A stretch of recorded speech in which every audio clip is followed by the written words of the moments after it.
ओम शांति। आज 11 मई 2021 की मुरली में बाबा ने कहा, मीठे बच्चे, सुख शांति का वरदान एक बाप से ही मिलता है, कोई देहधारी से नहीं। बाबा आए हैं तुम्हें मुक्ति जीवन मुक्ति की राह दिखाने। प्रश्न है, बाप के साथ जाने और सतयुग आदि में आने का पुरुषार्थ क्या है? उत्तर है, बाप के साथ जाना है तो पूरा पवित्र बनना है। सतयुग आदि में आने के लिए और संग बुद्धि योग तोड़ एक बाप की याद में रहना है। आत्म अभिमानी जरूर बनना है। एक बाप की मत पर चलेंगे तो ऊंच पद का अधिकार मिल जाएगा। आज की मुरली का गीत है, नयनहीन को राह दिखाओ। अब सुनते हैं मुरली विस्तार से। ओम शांति। यह गीत किसने गाया? बच्चों ने, क्योंकि बाप तो एक ही है, उसको ही रचयिता कहा जाता है। रचना रचयिता को पुकारती है। बाबा ने समझाया है, भक्ति मार्ग में तो तुमको दो बाप है, एक लौकिक दूसरा है पारलौकिक। सभी आत्माओं का बाप एक ही है। एक बाप होने से सभी आत्माएं अपने को ब्रदर्स कहते हैं। उस बाप को पुकारते हैं, ओ गॉड फादर, ओ परमपिता, रहम करो, क्षमा करो। भक्तों का रक्षक एक भगवान ही है। पहले तो ये समझाना चाहिए कि हमको दो बाप है। अब पारलौकिक बाप तो सभी का एक है, बाकी लौकिक बाप हर एक का अलग अलग है। अब लौकिक बाप बड़ा व पारलौकिक बाप बड़ा। लौकिक बाप को तो कभी भगवान व परमपिता नहीं कहेंगे। आत्मा का बाप एक ही परमपिता परमात्मा है। आत्मा का नाम कभी बदलता नहीं है, शरीर का नाम बदलता है। आत्मा भिन्न भिन्न शरीर ले पाठ बजाती है, अर्थात पुनर्जन्म लेती है। आखिर भी कितने जन्म मिलते हैं, सो बाप ही आकर समझाते हैं। बच्चे, तुम अपने जन्मों को नहीं जानते हो। बाप आते ही भारत में हैं। उनका नाम शिव है। समझते भी हैं शिव परमात्मा है। शिव जयंती व शिवरात्रि भी मनाते हैं। वह निराकार है। जैसे आत्मा भी निराकार है, निराकार से साकार में आते हैं पाठ बजाने। अब निराकार शिव तो शरीर बिगर पाठ बजा न सके। मनुष्य इन बातों को कुछ भी नहीं समझते हैं, नयनहीन है। यह शरीर के दो नेत्र तो सबको है, तीसरा ज्ञान का नेत्र आत्मा को नहीं है, जिसको दिव्य चक्षु भी कहते हैं। आत्मा अपने बाप को भूल गई है, इसलिए पुकारते हैं, नयनहीन को राह बताओ। कहाँ की राह? शांति धाम और सुख धाम की। सर्व का सद्गति दाता सतगुरु एक ही है। मनुष्य का गुरु बन सद्गति दे नहीं सकता। न खुद सद्गति पाते हैं, न औरों को देते हैं। एक बाप ही सर्व को सद्गति देते हैं। उस अल्प बाप को ही याद करना है। बाप समझाते हैं, कोई भी मनुष्य मात्र मुक्ति जीवन मुक्ति शांति और सुख सदा काल के लिए दे नहीं सकते। सुख शांति का वरदान तो एक बाप ही दे सकते हैं। मनुष्य को नहीं दे सकते। भारतवासी सतो प्रधान थे तो सतयुगी स्वर्गवासी थे। आत्मा पवित्र थी। भारत को स्वर्ग कहा जाता है, जबकि आत्माएं पवित्र सतो प्रधान थी। तुम जानते हो, बरोबर आज से 5000 वर्ष पहले भारत स्वर्ग सतो प्रधान था। इन लक्ष्मी नारायण का राज्य था। अभी कलयुग का भी अंत है, इसको नर्क कहा जाता है। यही भारत स्वर्ग था तो बहुत धनवान था। हीरे जवाहरों के महल थे। बाप बच्चों को याद दिलाते हैं, सतयुग आदि में इन लक्ष्मी नारायण की राजधानी थी। उसको स्वर्ग वैकुंठ कहा जाता है। अभी तो स्वर्ग है नहीं, यह बाप समझाते हैं। बाबा भारत में ही आते हैं। निराकार शिव की जयंती भी मनाते हैं, परंतु वह क्या करते हैं यह कोई नहीं जानते। हम आत्माओं का बाप शिव है, उनकी हम जयंती मनाते हैं। बाप की बायोग्राफी को भी नहीं जानते। गाया भी जाता है, दुख में सिमरन सब करे, पुकारते हैं ओ गॉड फादर रहम करो। हम बहुत दुखी है क्योंकि ये रावण राज्य है। वर्ष वर्ष रावण को जलाते हैं ना, परंतु यह किसको पता नहीं कि 10 शीश वाला रावण क्या चीज है। हम उनको जलाते क्यों हैं? ये कौन सा दुश्मन है जो उनकी एफिसी बनाए जलाते हैं? भारतवासी बिल्कुल नहीं जानते क्योंकि ज्ञान का तीसरा नेत्र नहीं है। तब तो राम राज्य मांगते हैं। 5 विकार स्त्री में, 5 विकार पुरुष में हैं, इसलिए इनको रावण संप्रदाय कहा जाता है। यह रावण 5 विकार ही बड़े से बड़ा दुश्मन है जिसका एफिजी बनाए जलाते हैं। भारतवासियों को ये पता नहीं पड़ता कि रावण है कौन जिसको जलाते हैं। यह रावण राज्य कब से शुरू हुआ यह भी किसको पता नहीं है। बाप समझाते हैं राम राज्य सतयुग त्रेता, रावण राज्य द्वापर कलयुग। सतयुग में इन लक्ष्मी नारायण का राज्य था। इन्हों को ये राज्य कहाँ से कैसे मिला यह कोई नहीं जानते। यह समझने की बातें हैं, इसमें अटेंशन देना पड़ता है। मोस्ट बिलवेड बाप है तब तो उनको भक्ति मार्ग में भी पुकारते हैं। मोस्ट बिलवेड बाप है तब तो उनको भक्ति मार्ग में भी पुकारते हैं। भारत में जब इन्हों का लक्ष्मी नारायण का राज्य था तो दुख का नाम नहीं था। अभी दुखधाम है, कितने अनेक धर्म हैं। सतयुग में एक धर्म था, इतनी सब आत्माएं कहाँ चली जाएगी किसको पता नहीं है क्योंकि नयनहीन है। शास्त्रों से ज्ञान का तीसरा नेत्र किसको नहीं मिलता है। ज्ञान नेत्र ज्ञान सागर परम पिता परमात्मा ही देते हैं। आत्मा को तीसरा नेत्र मिलता है। आत्मा भूल गई कि हमने कितने जन्म लिए हैं। सतयुग में जो देवी देवताओं का राज्य था वह कहाँ गया?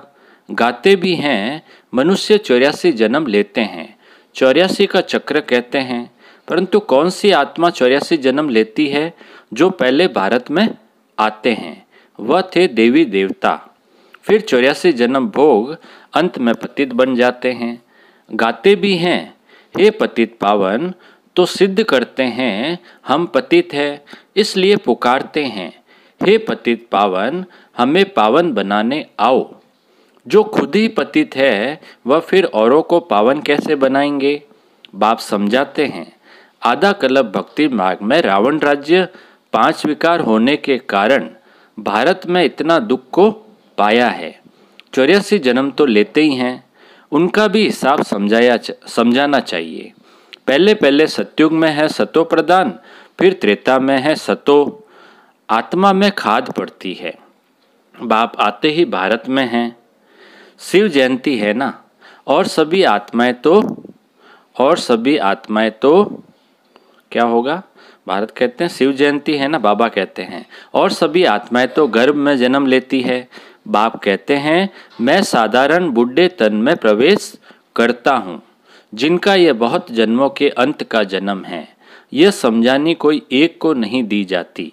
यह गीता पाठशाला है। मनुष्य को देवता बनाने के लिए यह राजयोग सिखाया जाता है। तुम यहाँ आए हो स्वर्ग की बादशाही प्राप्त करने, जो बाप ही दे सकते हैं। गीता पढ़ने से कोई राजा बनते नहीं हैं और ही रंक बनते जाते हैं।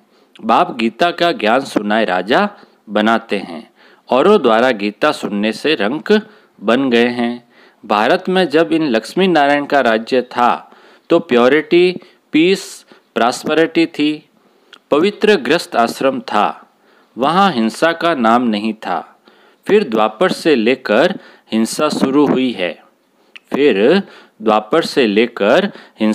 हुई है। काम कटारी चलाते चलाते तुम्हारी ये हालत आकर हुई है। सतयुग में 100% साल्वेंट थे, सतो प्रधान थे। ये राज कोई भी मनुष्य अथवा साधु संत आदि नहीं जानते। बाप जो ज्ञान का सागर पतित पावन है वही आकर सतो प्रधान बनने की युक्ति बताते हैं। रावण की मत पर मनुष्य का देखो क्या हाल हो गया है। राजे लोग भी वह जो पवित्र राजाएं होकर गए हैं उन्हों के चरणों में जाकर पढ़ते हैं और महिमा गाते हैं, आप सर्वगुण संपन्न, हम नीच पापी हैं, हमारे में कोई गुण नहीं है। फिर कहते हैं, आपे तरस परोई, हमको आकर मंदिर लायक बनाओ। किसकी भी समझ में नहीं आता कि बाप कैसे आकर फिर से देवी देवता धर्म की स्थापना कराते हैं। अब तुम समझते हो, हम सो देवी देवता धर्म के थे, हम सो क्षत्रिय वैश्य शूद्र बने, इतने जन्म लिए, अब 84 जन्म पूरे हुए हैं। फिर दुनिया का चक्र फिरना चाहिए, फिर दुनिया का चक्र फिरना चाहिए, इसलिए फिर तुमको पावन यहाँ बनना है। पतित तो सुखधाम शांति धाम में नहीं जा सकते। बाप समझाते हैं, तुम जो सतो प्रधान थे वह तमो प्रधान बने हो, गोल्डन एज से फिर आयरन एज में आए हो, फिर गोल्डन एजेड बनना है, तब मुक्ति धाम सुख धाम में जा सकेंगे। भारत सुखधाम था, अब दुखधाम है। गीत में भी सुना, हम नयनहीन को राह बताओ, हम अपने शांति धाम में कैसे जाएं। वो लोग तो कह देते हैं परमात्मा सर्वव्यापी है, फलाना अवतार है, परशुराम अवतार है। अब बाप परशुराम बन किसको मारते होंगे क्या? हो नहीं सकता। बाप समझाते हैं, तुमने इस चक्र में कैसे 84 जन्म लिए हैं, अब मुझ अल्प को याद करो। हे आत्माएं, देही अभिमानी बनो, देह अभिमानी बन तुम बिल्कुल ही दुखी कंगाल नर्कवासी बन पड़े हो। अगर स्वर्गवासी बनना है तो आत्मा अभिमानी जरूर बनना है। आत्मा ही एक शरीर छोड़ दूसरा लेती है। अब 84 जन्म पूरे हुए हैं, फिर सत्युग आदि में जाना है। अब मुझे याद करो और संग बुद्धि योग तोड़ो, रहो भल ग्रस्त व्यवहार में, अपने को आत्मा निश्चय करो। आत्मा एक शरीर छोड़ दूसरा लेती है। अब देही अभिमानी बनना है, मुझे याद करो तो खाद सब जल जाएगी, तुम पवित्र बन जाएंगे, फिर मैं सब बच्चों को ले जाऊंगा। अगर मेरी मत पर नहीं चलेंगे तो इतना ऊंच पद नहीं पाएंगे। इन लक्ष्मी नारायण का ऊंच पद है। जब इन्हों का राज्य था तो और कोई धर्म नहीं था। द्वापर से फिर और धर्म आते हैं। सतयुग में मनुष्य भी थोड़े होते हैं। अब तो बहुत धर्म होने के कारण कितने दुखी हो गए हैं। वही देवता धर्म वाले अब फिर पतित होने से अपने को देवता कहते नहीं हैं, हिंदू नाम रख दिया है। हिंदू तो कोई धर्म नहीं है। बाप समझाते हैं, रावण ने तुमको ऐसा बना दिया है। तुम जब लायक देवी देवता थे तब सारे विश्व पर राज्य था। अब सब सुखी थे, अब दुखी बन पड़े हैं। भारत हेविन था, वो अब हेल बन गया है। फिर हेल को हेविन बाप बिगर कोई बना न सके। देवताओं को संपूर्ण निर्विकारी कहा जाता है।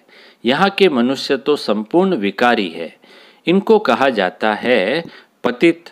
भारत शिवालय था, शिव बाबा की स्थापना की हुई थी। बाप स्वर्ग बनाते हैं, फिर रावण नर्क बनाते हैं। रावण श्राप देते हैं, बाप 21 जन्म के लिए वर्षा देते हैं। अब तुम हर एक बाप को ही याद करो, कोई भी देहधारी को नहीं। देहधारी को भगवान नहीं कहा जाता, भगवान तो एक ही है। बाप तो बेहद का वर्षा देते हैं, फिर रावण श्रापित बना देते हैं। इस समय भारत श्रापित है, इस समय भारत श्रापित है, बहुत दुखी है। अब इस रावण पर जीत पानी है। गाया भी जाता है, देह दान तो छूटे ग्रहण। वो ग्रहण जो लगता है वह तो पृथ्वी का परछाया है। अब बाप कहते हैं, तुम्हारे ऊपर 5 विकारों रूपी रावण का ग्रहण है। यह 5 विकार दान में दे देने हैं। पहला तो दान दो कि हम कभी विकार में नहीं जाएंगे। यह काम कटारी ही मनुष्य को पतित बनाती है। अच्छा बाप दादा बोले, मीठे मीठे सिकी लदे बच्चों प्रति मात पिता बाप दादा का याद प्यार और गुड मॉर्निंग। रूहानी बाप की रूहानी बच्चों को नमस्ते। हम रूहानी बच्चों की रूहानी बाप दादा को याद प्यार, गुड मॉर्निंग और नमस्ते नमस्ते नमस्ते। सदा रहेंगे हंसते हंसते, बन जाएंगे फरिश्ते। वाह बाबा वाह, वाह मेरा भाग्य। अब पूरी मुरली में से धारणा के लिए जो मुख्य सार है उसमें पहला पॉइंट है, बाप जो नॉलेज देते हैं उसे पूरा अटेंशन देकर पढ़ना है। ज्ञान के तीसरे नेत्र से अपने 84 जन्मों को जान, अब अंतिम जन्म में पावन बनना है। दूसरा पॉइंट है धारणा का, रावण के श्राप से बचने के लिए एक बाप की याद में रहना है। 5 विकारों का दान दे देना है, एक बाप की मत पर चलना है। अब मीठे बाबा का मीठा मधुर वरदान है, अपनी स्मृति, वृत्ति और दृष्टि को अलौकिक बनाने वाले सर्व आकर्षणों से मुक्त भव। अपनी स्मृति, वृत्ति और दृष्टि को अलौकिक बनाने वाले सर्व आकर्षणों से मुक्त भव। विस्तार कहा जाता है, जैसे संकल्प वैसी सृष्टि। तो नई सृष्टि रचने के निमित्त विशेष आत्माएं हैं, उनका एक एक संकल्प श्रेष्ठ अर्थात अलौकिक होना चाहिए। जब स्मृति, वृत्ति और दृष्टि सब अलौकिक हो जाती है तो इस लोक का कोई भी व्यक्ति व कोई भी वस्तु अपनी ओर आकर्षित नहीं कर सकती। अगर आकर्षित करती है तो जरूर अलौकिकता में कमी है। अलौकिक आत्माएं सर्व आकर्षणों से मुक्त होगी। स्लोगन है आज का, दिल में परमात्मा प्यार व शक्तियाँ समाई हुई हो तो मन में उलझन आ नहीं सकती। दिल में परमात्मा प्यार व शक्तियाँ समाई हुई हो तो मन में उलझन आ नहीं सकती। अच्छा, ओम शांति।